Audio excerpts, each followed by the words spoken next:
Madame, Monsieur, bonjour et bienvenue dans le monde de l'économie. On commence avec les chiffres qui viennent d'être dévoilés. Le produit intérieur brut chinois devrait progresser de 10% lors du troisième trimestre 2008, alors que l'indice des prix à la consommation devrait augmenter de 6,1% durant la même période. Ces chiffres représentent l'estimation consensuelle de 17 instituts d'études chinois et étrangers. La croissance du PIB durant le troisième trimestre est estimée à 0,1%, inférieure à celle observée lors du second trimestre.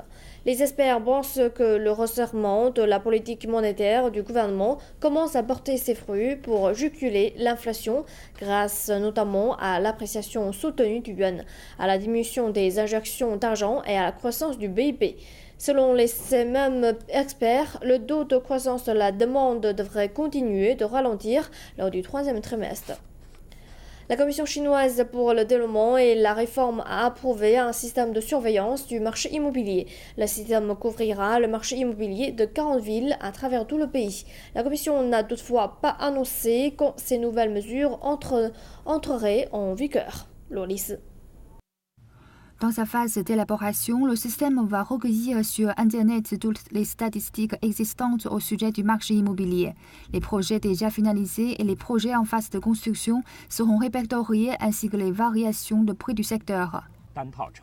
Si le système est opérant et régulièrement mis à jour, il sera très utile pour le développement du marché immobilier chinois. Il représentera aussi une aide considérable pour les gens ordinaires qui souhaitent acheter des biens immobiliers.